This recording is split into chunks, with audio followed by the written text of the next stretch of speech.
This serene melody might lead you to believe you're in the lobby of a posh hotel. That is until you spot the blue uniforms and name tags proudly worn by the members of the Torrance Memorial Medical Center Auxiliary. This group of volunteers is more than 800 strong. They do everything from greet visitors to pharmacy bookkeeping to running the hospital gift shop. And your total is $18.93, please. They help with just about everything that can be done. Serving meals, and they help smooth a lot of the rough little edges along. This spirit of volunteerism and charitable giving can be traced back to the hospital's beginnings. The hospital now holds 401 patient beds at its current location on Alameda Boulevard, but its early years were much more modest as this small but stately 32-bed structure in old downtown Torrance. It was more, like a mansion, just really had a beautiful solarium and, nice, comfortable areas for people to be well in. Not like a hospital that we know today at all with its, very high-tech and sterile environment, but at the time it was extremely advanced. In planning to make Torrance a completely modern city, Torrance founder, Jared Sidney Torrance, recognized it needed a first-class hospital. Shortly before his death in 1921, he made a will leaving $100,000 to the Torrance Hospital Association to ensure that a hospital would be built to meet the needs of the city's then 1,800 residents. His wife, Helena Childs Torrance, would see the Jared Sidney Torrance Memorial Hospital through to completion at its original location at 1425 Ingrassia Avenue. She was actively involved and gave many donations from her personal finances to keep it going until her passing in 1940. To this day, it still carries her vision. She felt that the role of women is very important in how healthcare shaped over time, and she required in the bylaws that there be 3 women on our board of trustees. So it's really, remarkable that a woman in that time in 1925 was able to not only shape the hospital that we see today, but have the foresight to include that vision in our plans. 1925, the year of its dedication, the hospital admitted 521 patients and delivered 72 babies. A 23-bed wing was added to the hospital in 1947. By the mid-1960s, the hospital had outgrown its Ingrassia Avenue location, so plans were set in motion for a new medical center on Alameda Boulevard. The new Torrance Memorial Hospital was dedicated on May 1st, 1971. In 1989, it adopted its current name, Torrance Memorial Medical Center. Through the years, the hospital has continued to grow with the community. The original Torrance Memorial Hospital served as a senior care facility until 1995, when it was torn down and replaced by this housing development. A nameplate for the original hospital is still encased right here on the property. The modern-day Torrance Memorial Medical Center's state-of-the-art facilities rival top medical centers in the state. The Lundquist Cardiovascular Institute performs minimally invasive testing and procedures such as angiograms and stent placement to unblock arteries, along with major surgeries such as valve replacement and coronary bypass.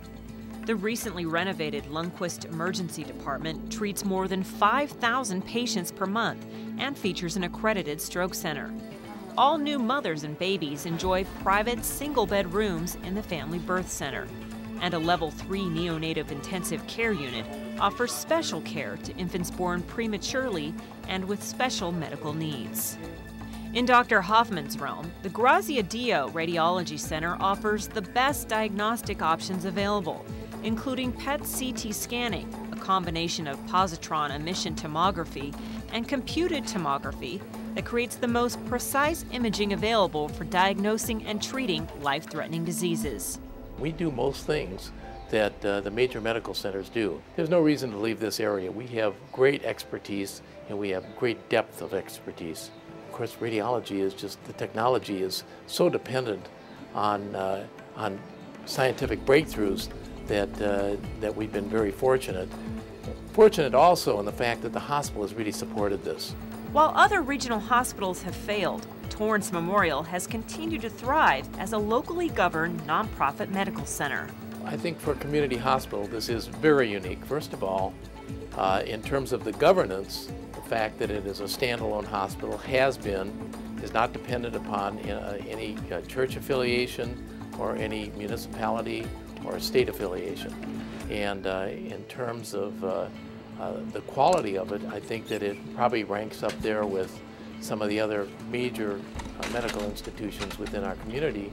But the hospital's picture wasn't always so rosy. In the 1970s, it nearly went bankrupt. After a succession of administrators, a consultant was hired to examine finances from top to bottom. He presented us on the Friday that he was here with his findings, which were that, one, that the hospital was not aware of their inventories, that the billing was not done correctly, among other things. Well, at the end of that meeting, we all turned to each other and we said, let's hire this guy as our administrator, which we did. And he was George Graham. George Graham became the administrator of the hospital, and within 1 year, this hospital turned totally around financially. And he led the hospital for about 30 years, and through a period of prosperity, and he had a great vision, as does the present CEO, which is Craig Leach. The future of the hospital looks still brighter, with construction underway of a new 7-story, 390-square-foot main tower that will feature an environmentally friendly design and more than 200 private rooms. It's scheduled for completion in 2015. Growth aside, the hospital continues to receive recognition, including a 2009 Gold Achievement Award from the American Heart Association for achievement in coronary artery disease, and a cancer survival rate higher than the national average. But it looks to its ranking among its patients as its most important thermometer. We've also been ranked a top 100 hospital several times, and been fortunate that our own local community has rated us best of the South Bay in local newspaper reader polls. You know, those on a national scale, you know, may not seem as important, but to us it's nice that, you know, we have that support of our local community. A support that would be sure to make Jared Sidney and Helena Childs Torrance very proud today. Colleen Farrell with the Centennial History Minutes.